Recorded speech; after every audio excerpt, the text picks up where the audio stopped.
قل هذه سبيلي أدعو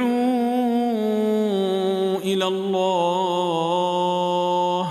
على بصيرة أنا ومن اتبعني وسبحان الله وما أنا من المشركين. بسم الله الرحمن الرحيم. الحمد لله رب العالمين، وأشهد أن لا إله إلا الله وحده لا شريك له، وأشهد أن محمدا عبده ورسوله صلى الله عليه وآله وصحبه أجمعين. أما بعد, dear brothers and sisters in Islam, Assalamu alaikum wa rahmatullahi wa barakatuh, and welcome to this new live episode of Ask Zad, coming to you every Saturday after Maghrib prayer, Makkah time. As usual, we will take three questions from your emails. One is about comics or books with magic or time travel. The questioner says, is it a major sin or shirk or kufr to read comics or books that include time travel, magic, communicating with the dead, or coming back to life, even though these stories have nothing to do with reality or any religious beliefs? And there is absolutely zero fear of getting doubts, as these stories are childish, and nobody believes these are real. First of all, we have to look at things through the lens of Islam in order to know whether this is permissible or not. Because nowadays, people's measurements of things is at fault. The measuring stick is wrong. So people weigh things according to the customs, the traditions, logic. Everybody's doing it. And this does not work with Islamic rulings, because Islam is a defined religion that has boundaries, that has sets of rules and regulations, which makes everything easy to be judged according to the Quran and the Sunnah, with the understanding of the righteous predecessors. So in order to look at the issue of comic books, novels, stories, books, we have to look through it in accordance with the Quran and the Sunnah. Scholars differed. A vast majority of them said that this is totally prohibited, because these are a set of lies and fabrications. And a Muslim does not lie. Islam does not endorse lying or cheating or making up things. So a chunk of the scholars said that this is haram. Some other scholars said, well, we have to look into it. If morally it is a good story that has a good benefit to the reader, and it does not include anything haram, so the whole structure of the story has a good ending, builds up courage, honesty, truthfulness in the reader's head, and evil loses. It doesn't beautify evil. It doesn't include anything haram. Some scholars say that this is permissible because Allah mentioned examples to us in the Quran, and He set an example of so-and-so doing so-and-so, which is not a reality, rather it's an example to us to learn from. And stories that people know that are not true and they are fiction, as long as nothing haram is included, this is a part of teaching people with good moral conduct, Islamic beliefs, and entertaining them at the same time. Now, having said these two different views, I'm inclined to the other one. And this is Sheikh Ibn Uthaymeen's opinion, may Allah have mercy on his soul. Providing there is nothing haram. What do you mean by there is nothing haram? anything of the unseen is totally prohibited. So mentioning angels, hellfire, mentioning jinn, reviving the dead, giving them life, changing the form of an animal to a human being or an animal to another animal. All of these things are blatant lies, and only Allah can do this. So even if it's in a novel or a story, this is totally haram to write or to read. When you talk about time travel, this is nonsense, because there isn't any such thing, and just to make up the idea and to have the ripple effect from going to the past and changing events, which would mean to change the future, which is the present, blah, blah, blah.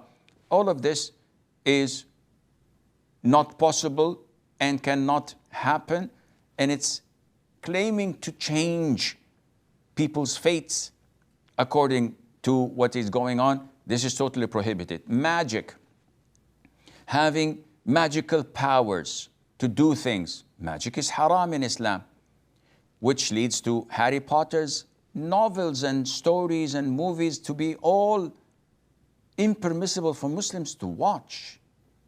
And the list goes on. So at the end of the day, Sheikh, we are limited with very little amount of novels and stories that we can read and write. Yes, this is true. And we don't have to bend the rules. We have to follow them. And these rules are not mine or yours. These are divine rules from Allah Azza wa Jal. Muslims don't cheat, don't lie, don't fabricate, and don't talk about the world of the unseen. And Allah Azza wa Jal knows best. A sister says, I'm a nurse and wanted to inquire if it is okay to attend male patients, and we have to wear shirts and trousers as our uniform. Is it permissible? Attending male patients is permissible due to necessity when there is no male nurses to do the job.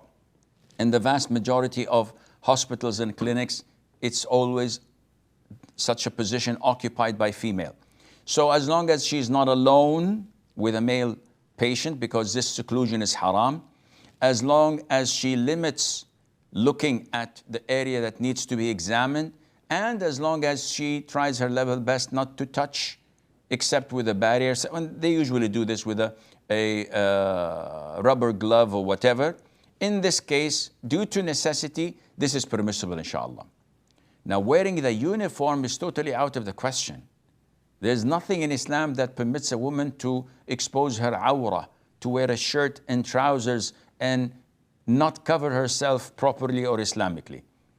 One would justify this by saying, oh, Sheikh, everybody is doing this in the West and they're disbelievers. They're disbelievers, but I am a believer. I'm a Muslimah.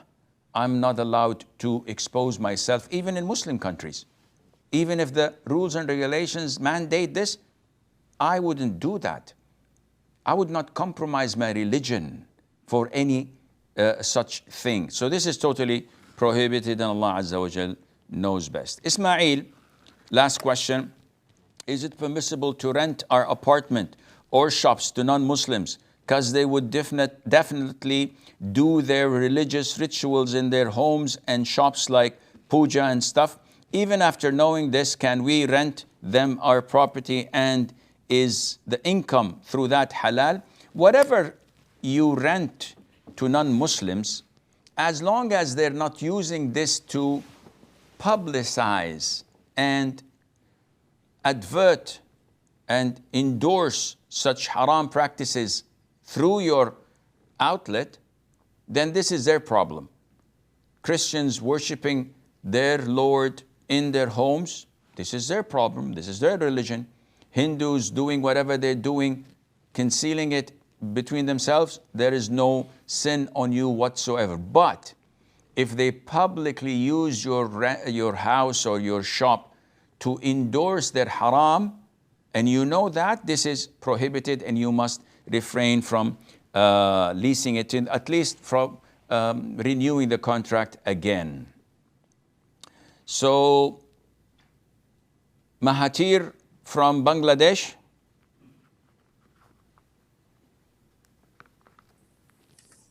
Assalamu alaikum, Sheikh. Alaykum assalam wa rahmatullah. Sheikh, my question is regarding, I know this has been asked before, but I'm not sure about a thing, and this is about novels again. So novels, modern novels, every novels have something that may be haram in Islam, I know that.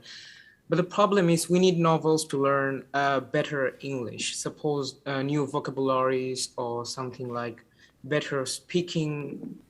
I mean, you get the point, right? For Yes, I learning get. English, yes. I will But most of address. the novels, wait a minute. Most of the novels have some little bad parts, like bad scenes or some tiny bits. Even realistic novels, not the magic ones. I tend to avoid Harry Potter and more like that. So, what's the ruling on this? Okay, Johnny from the USA.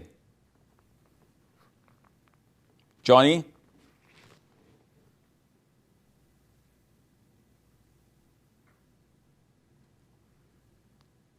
Johnny from the USA. Assalamu alaikum. Alaykum assalam wa rahmatullah. Oh, hi, Sheikh. I just wanted to know if you could share personal or like contemporary stories of people who give a lot in charity and they receive are granted more, like a lot more wealth by Allah. So you have stories that you would like to share with others. Is this permissible, you mean? No, I just wanted you to share some. Okay. I will address this, inshallah. And we have Ibn Muhammad from the Maldives. Ibn Muhammad.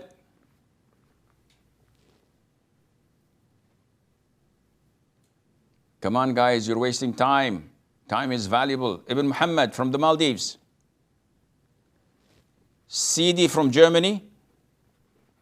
Assalamu alaikum, Sheikh. Salamtullah. How are you, Sheikh? Alhamdulillah. Sheikh, I saw some people in the graveyard in the desert region.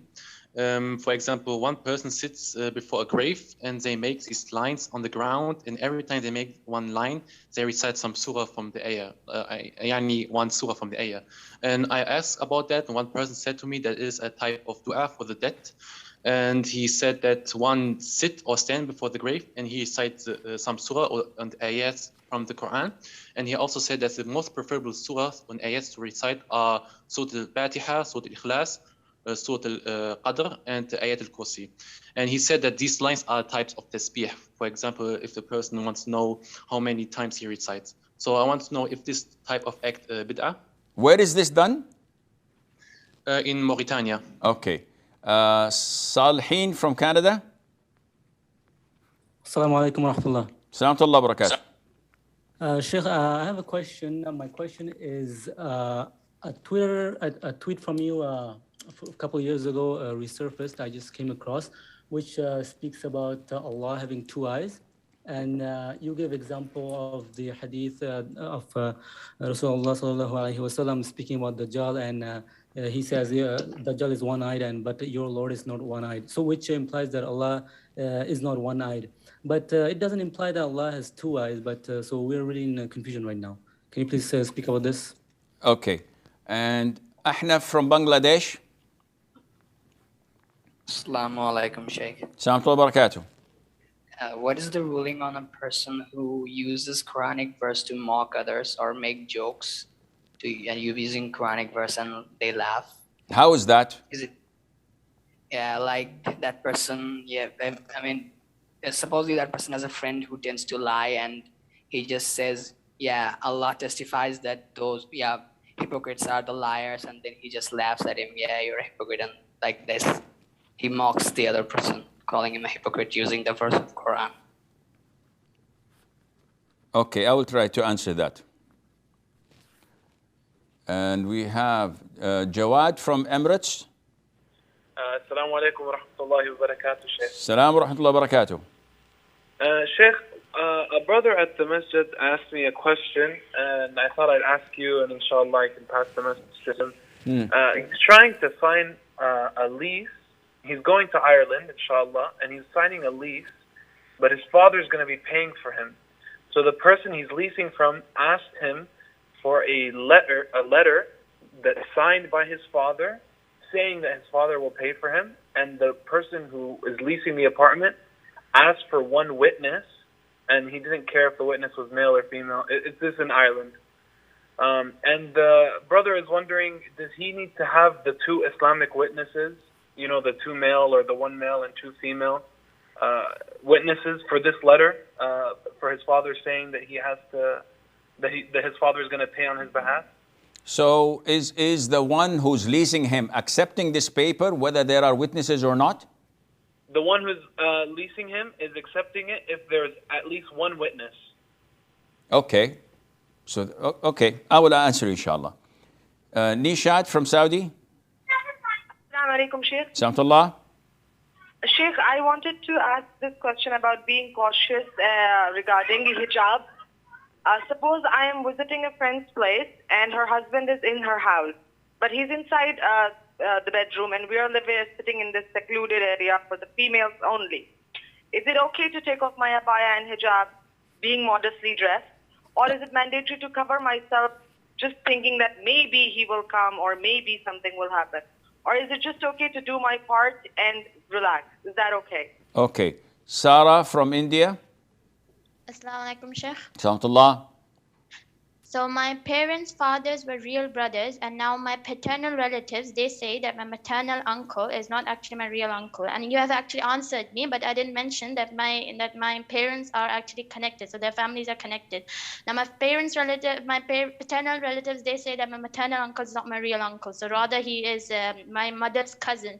But he was adopted because my maternal grandparents did not have any son. So now if I obey my maternal side, my paternal uncles and my paternal and my father would all be like, they would neglect me and everything. And if I follow my father, then my mother won't talk to me. What am I supposed to do in this case? Jazakallahu khair. Wa jazakum. Siddiqa from Bangladesh. Assalamu alaikum wa rahmatullah. Wa alaikum assalam wa rahmatullahi wa barakatuh. Sheikh, I have a question. I read an article in a website. In that website, Sheikh bin Baz, may Allah have mercy on his soul, said that the earth is flat and whoever claims that it is round is an atheist and deserves a punishment. Is this true? What kind of aqidah we need to have in this case? I will answer you inshallah. We have Mushfiq from Bangladesh. Assalamu alaikum, Sheikh. Samtullah. I'm from Bangladesh and I am a student and preparing to join the government civil service job. Okay. But there are some issues against Islam, like hanging pictures of Prime Minister and Father of the Nation, celebrating national days, flowering and respecting sculptures and to the graves of the martyrs, developing co-education, establishing riba-based institutions for helping the poor, supervising cultural organization of singing and dancing. Sheikh, what can I do? Are these jobs are permissible? Okay, I will answer inshallah. Sheikh from France. Hello, assalamu alaikum, Sheikh. Samtullah. Excuse me, I had a question. When is the fear from somebody can be considered kufr, and like the fear from Allah, like when somebody does a sin because he was a little afraid or he was ashamed not to do it or something like that. Is that from kufr? Okay, I will answer inshallah. Sally from Germany. Assalamu alaikum, Shaykh. Salamullah. I have a question about the Sunnah where we recite in the first two rakat another surah after Al-Fatiha, and in the third and fourth only Al-Fatiha. Is it like that for every prayer, like for Dhuhr, after Maghrib and Isha? Jazakallahu khairan. Is it permissible to recite a surah after the Fatiha in these, or we don't have to? What is your question? Not must, I mean the Sunnah, where we only recite in the first two rakat another surah after Al-Fatiha, and in the third and fourth only Al-Fatiha, but we shorten it. Okay. Thank you. Barakallah fikum. I will answer inshallah. And we have Rashad from Tunisia. السلام عليكم شيخ. Salamullah. About the hadith كل بدعة ضلالة وكل ضلالة في النار. الشيخ said that the word كله doesn't mean الكلية في علم النحو and it can mean الأغلبية فقط. And he mentioned الآية تدمر كل شيء بأمر ربها فأصبحوا لا يرى إلا مساكنهم. So can you explain? Okay. Fakhr from Pakistan. Assalamu alaikum, Sheikh. Salamullah barakatuh.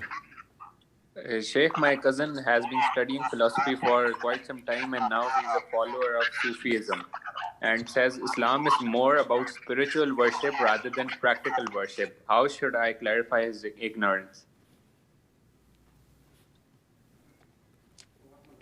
Inshallah. I will answer you. And Nasra from the US. Assalamu alaikum, Sheikh. Salamullah. Okay, so I wanted to ask a question today about the certain conditions a school has to have for it to be permissible for a Muslim girl to attend. So the school my mom, my brother, and I we went to go look at, Sheikh. It was okay. It wasn't horrible.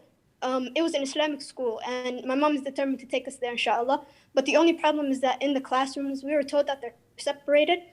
But I saw a video basically saying that it was permissible for them to be separated in the classroom, considering the girls are abiding by the hijab, no conversation, etc. But what if there are conversation between the girls and the boys? And what if the girls aren't abiding by niqab, rather they're just wearing the hijab? And also they have a Quran class, but they're separated in the Quran class as well, meaning that the boys will be able to hear the girls' recitation. In brief, I just need your advice, Sheikh. Would it be okay for me to go to the school? Okay, I will answer inshallah. Nasra from USA. Oh, Rayan from Bangladesh. Assalamu alaikum wa rahmatullah. Salamullah barakatuh. Sheikh, I wanted to know that if a person commits major shirk and we know that all deeds will be cleared from his, I mean, if you know what I'm saying. So if he repents, so will his good deeds will be renewed in his... Got you. I will answer inshallah. Abdul Sami' from Pakistan. Assalamu alaikum, Sheikh. Salamullah. Sheikh, I just wanted to ask that is there any order in which while eating fruit that you have to eat first and then drink, or the opposite way around? So you're asking during normal meal, what is the preference to eat or to drink first? Yeah, or possibly in the middle or something like that. Or you could also relate this to the ayah kulu washrabu, in the sense that Allah mentioned the kulu part first and then he said washrabu. Okay, I will answer inshallah. We have a short break. Stay tuned, and inshallah we'll be right back.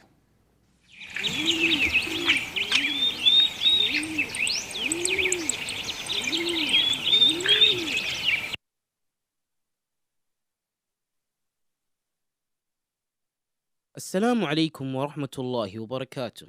Today I'm going to talk about the book Interactions of the Greatest Leader.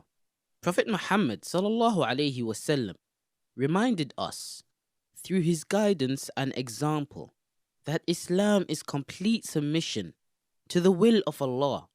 For one who submits, a mere declaration or display of belief will not be taken for success, but his or her heart and soul will certainly be put to test. Allah tested the Prophet of Allah sallallahu alaihi wasallam severely in order that he sallallahu alaihi wasallam becomes an example for his companions to follow. Similarly, he tests the believer to see whether he lives a righteous life in accordance with the instructions and commands set by Allah, or lives according to what his desires dictate. Whether the faith he displays is firmly rooted in his heart, or is it merely on the surface. He will be tested to see whether he will continue to have faith and love of Allah when in a calamity, as he does when in comfort, whether he will continue to remember and worship him if given bounties and comforts of life, as he does when he lives a modest life. Allah will undoubtedly test him to see if his faith, trust and love of him is unconditional, or is it conditioned upon good health, and a comfortable life, free from stress and anxiety. The Prophet of Allah sallallahu alaihi wasallam showed us through his own example that for a righteous Muslim, this life is a testing ground where he will continue to be tested until he meets Allah. For him, tests will be conducted on earth while he lives, and not after he dies. He knows that as soon as death arrives and he steps into the next world, his tests are over. There, he only receives the result of his tests and enjoys the fruits of the deeds that he committed during a short span of time called life.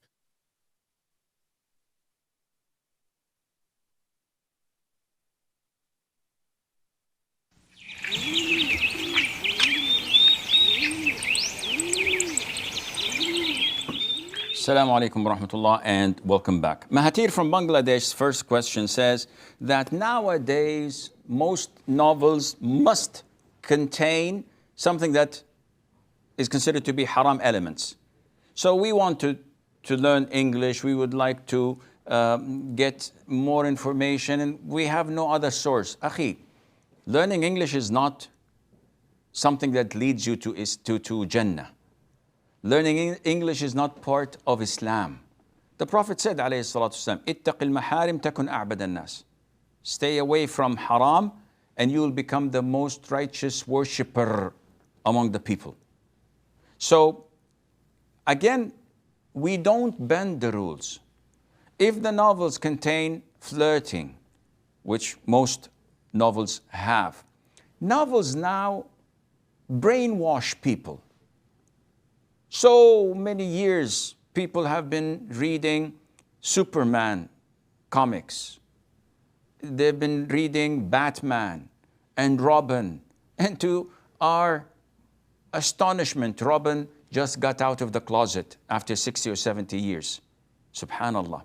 They want to infiltrate your chastity, your religion, your righteousness with these haram things. They want to insert homosexuality in our children's heads.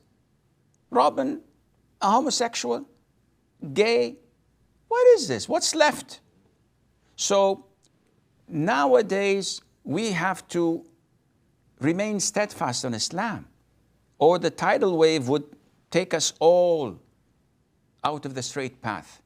So as stated before, there is haram in it, you have to refrain from it. You want to learn English, go to institutions. Listen to the news broadcasts.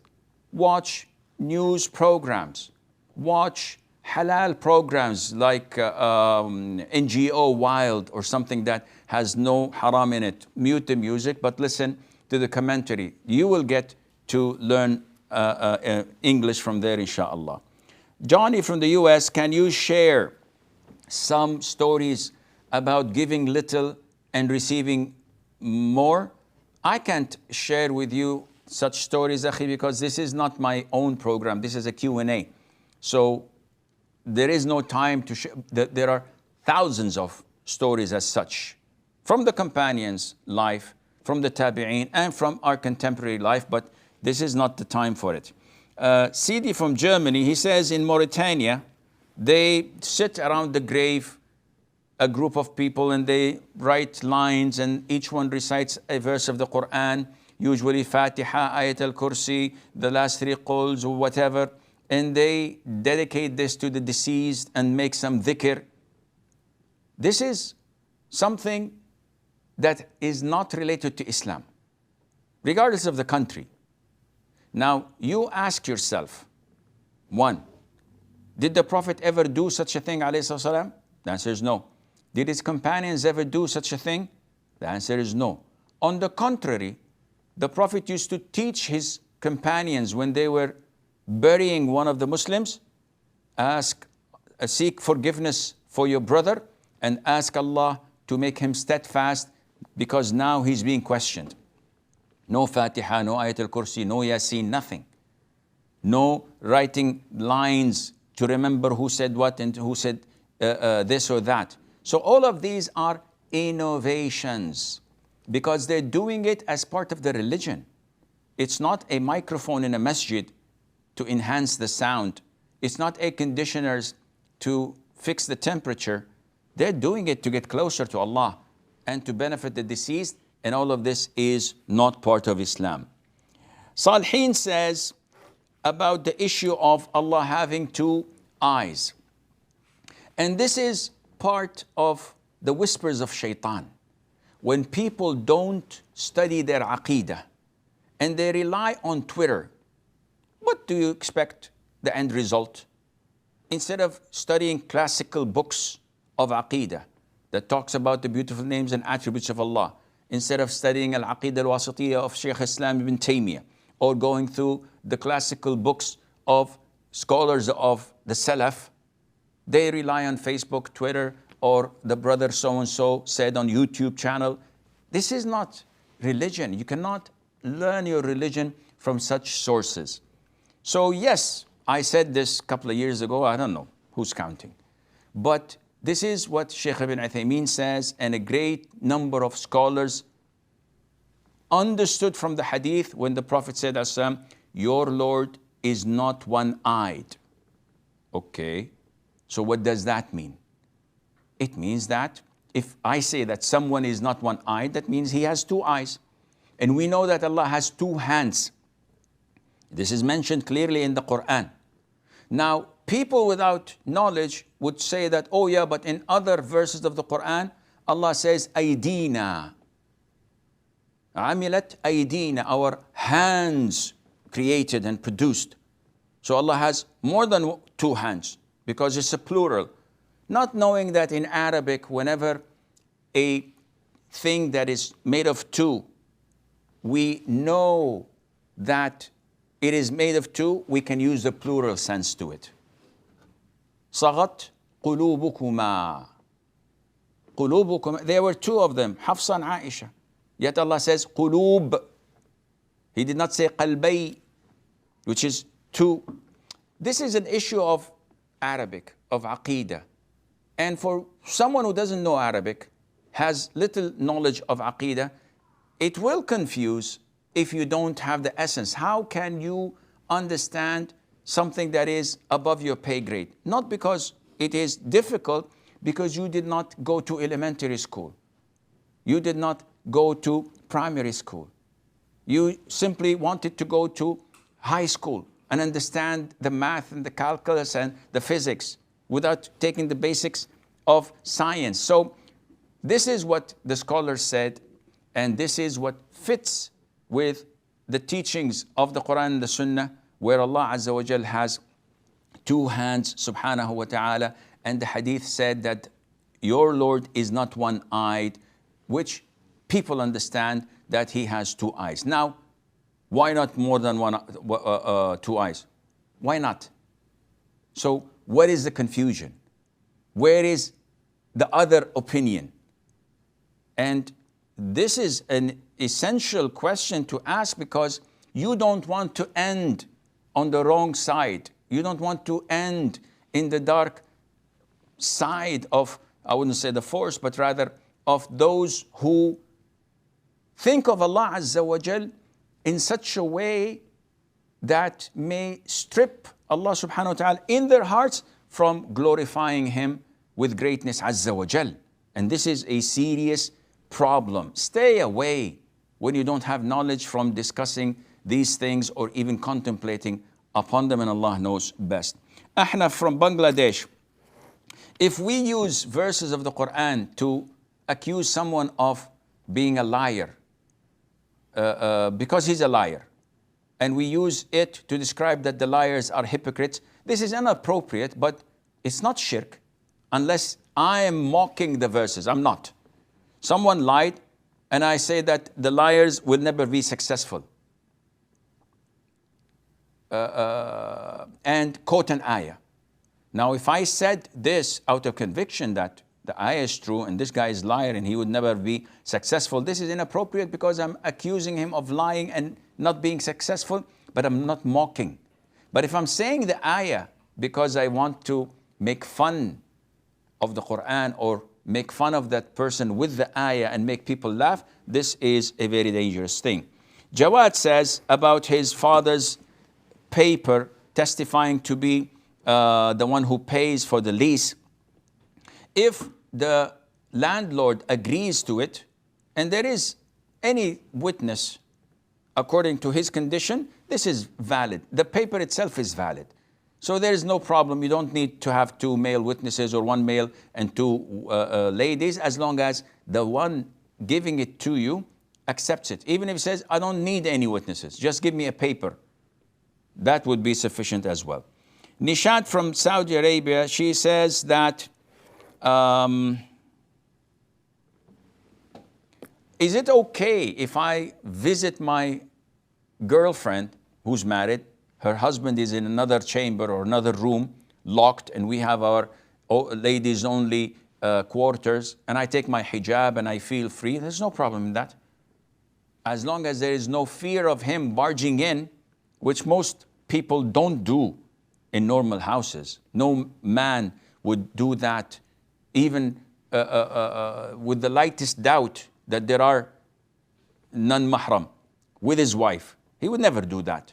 So as long as it's safe, there's no problem in taking it off. Sarah from India, she had a long question. I answered her question on the email, and she's repeating it. Her uncle from the paternal side, they claim, her mother's side, that he is an adopted son and that he is not really a sibling to her father. He's a cousin, so he's a non-mahram. Now, her grandparents, paternal and maternal, grandfather and mother, who are her father's parents and this man's parents, deny this and say, no, he is our blood son. He's not adopted. So she says, what should I do? Subhanallah. I answered you and I said, their word counts. Your maternal relatives, your mother's side, are blatant liars. And if I were in his shoes, I would go to the court, if I'm a Muslim country, and accuse them of slandering, so that each one of them would be flogged 80 lashes for accusing him not being their real son. This is ridiculous. So you shouldn't have any doubts in it. Sending the question in the email and now asking me again, this means that you have issues. I can't help you if you have issues and you have doubts. If your mom is not going to be happy with you because you don't listen to her, so be it. You cannot accuse someone in his lineage and say that, no, you're not the son of your parents who claim that you are their son. If you can't say that, I can't help you. Siddiqa says, some quote that the Sheikh bin Baz said that the earth is flat, and whoever says otherwise, he's an atheist. This is not entirely true. This was said in the beginning, and the Sheikh says, I haven't seen it. I only judge by what I read in the Quran. And to him, all what Allah mentions in the Quran is that whatever you see it flat in front of you. Not that it is not round. So anyone who says otherwise is an atheist, no, I don't think the Sheikh said anything similar to that. Nevertheless, he's not infallible. He's a great Imam of the Islam and the Muslims, one of the greatest contemporary scholars of our times. And he's not infallible. Everybody makes mistakes. Even the companions, may Allah be pleased with them, used to make mistakes. Only the Prophet ﷺ who does not make mistakes. So if you can count the mistakes of the individual, this is a plus sign.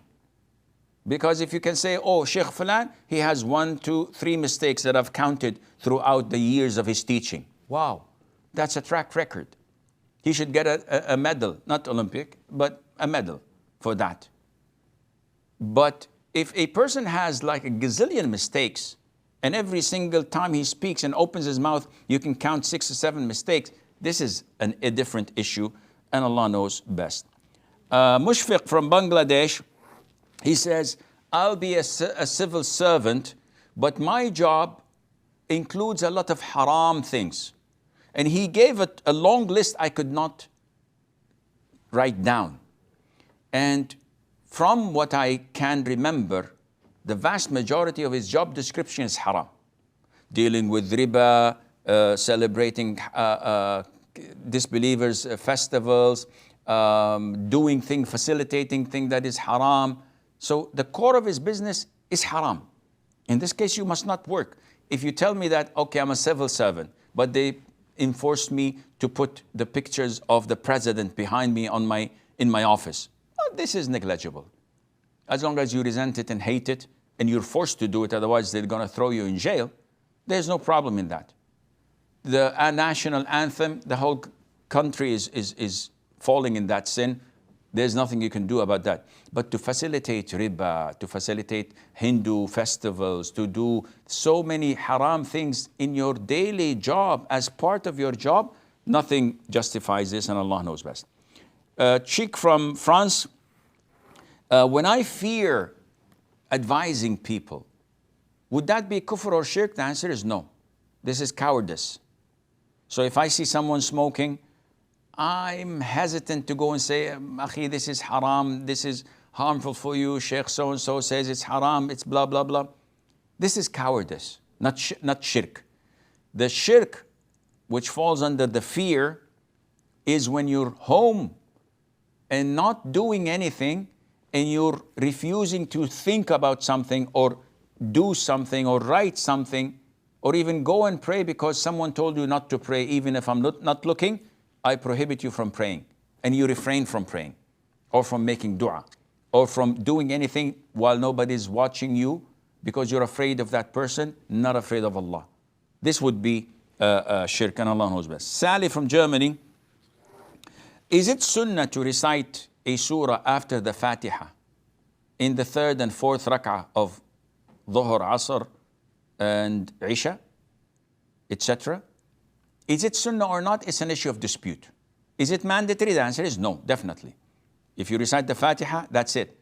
If you add a surah, some scholars say that this is part of the sunnah due to the fact that in the hadith, I think of Abu Sa'id al-Khudri, where he said that the Prophet ﷺ prayed Asr, a Dhuhr prayer, and it was so long in the first two rak'ahs that one used to go and answer the call of nature, go home, make wudu, and come back, and the Prophet is in the first rak'ah. And in the third and fourth rak'ah of Dhuhr, it was half of that. Half of that means that it's not only a Fatiha and a surah that is same length, it's something that way much longer, which means that he should have recited the Fatiha and something else. Asr is half of that. Again, it's the same concept. So some scholars say that it is recommended, but is it mandatory? The answer is no. Rashad, he is indulging his question in Arabic. That's why most people did not understand what he said, because all it was Arabic and involving linguistics, and it involved a terminology in usul al-fiqh. Is it kullu taqtadi al-umum or not?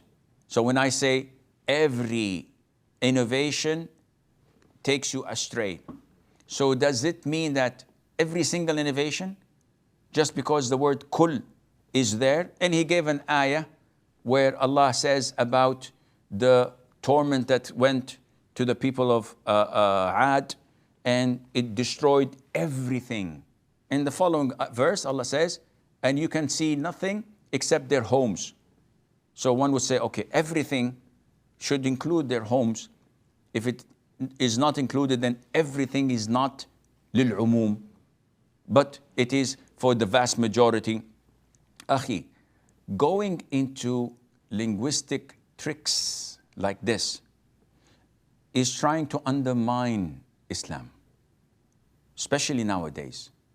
Now, when I say every Muslim will enter Jannah, and someone says, oh, there are exceptions. Every kafir will enter hell. There are exceptions. Every bid'ah is dalala. So there are exceptions. then what is the benefit of the hadith of the Prophet ﷺ?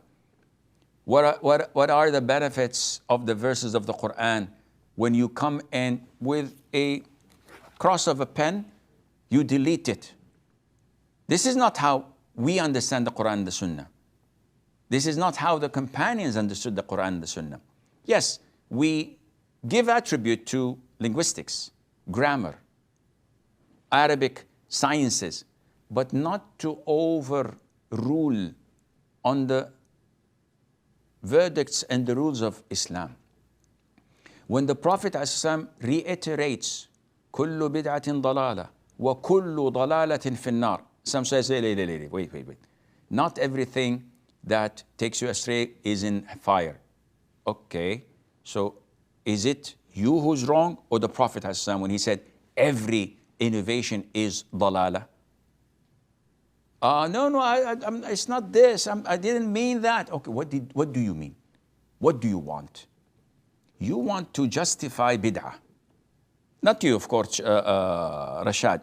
Those people claiming this want to start to justify bid'ah.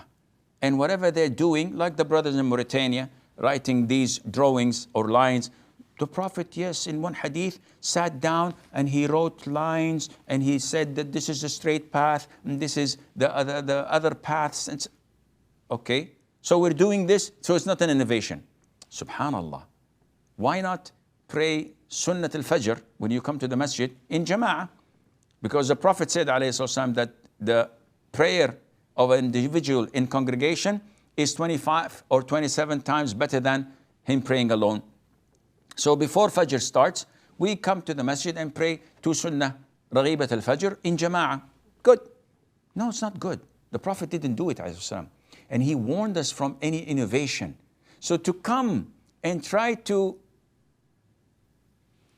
destroy and demolish the structure where you follow the Sunnah and avoid bid'ah by a linguistic gimmick, saying that, oh, not every kul means general, there are exceptions, blah, blah, blah. This is unacceptable and Allah knows best. Fakhr says he's got a friend who studies philosophy and he ended up embracing Sufism.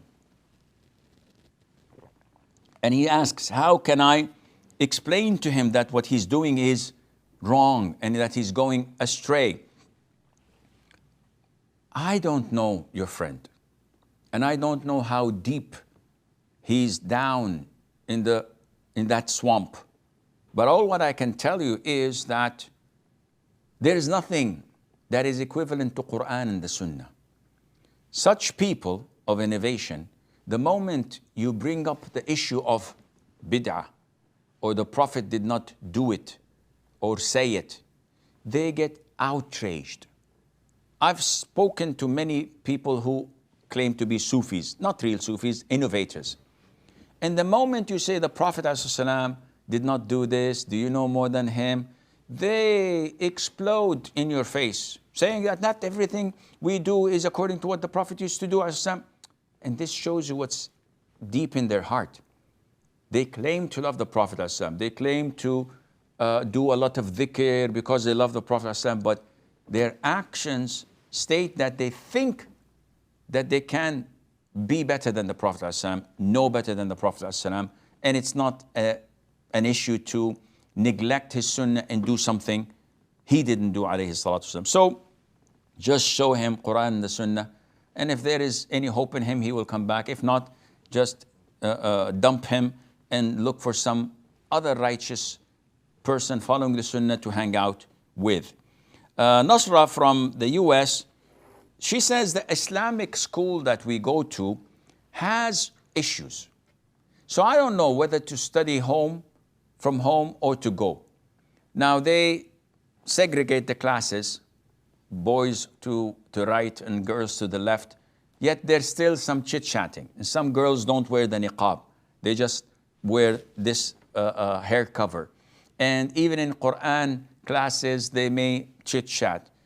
Nusra, as long as this is the best available in your country at the moment, and you're abiding by the niqab, and you don't chit-chat and not talk to any boys, and you abide by the Islamic way of studying there, there's no problem for you to go.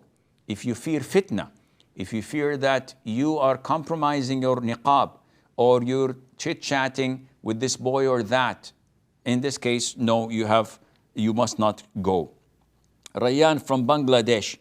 If a person committed apostasy or committed major shirk, all of his good deeds are erased. What about if he repented and reverted back to Islam? All of his good deeds will be restored with the grace of Allah Azza wa Jal. Abd Sami' from Pakistan's last question. He says, what should we do first? Eat, then drink, or drink, then eat, or have a mixture of the two? There's nothing prescribed, akhi. It's up to you. You can eat and drink at the same time, or in between, or only drink without eating, or only eat without drinking. The preference is yours, and there's nothing binding you to any of these choices, and Allah Azza wa Jal knows best. This is all the time we have until we meet tomorrow at 4 o'clock, inshaAllah, Makkah time. I leave you fi amanillah. Wassalamu alaikum wa rahmatullahi wa barakatuh.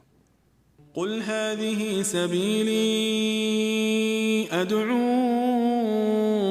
إلى الله على بصيرة أنا ومن اتبعني وسبحان الله وما أنا من المشركين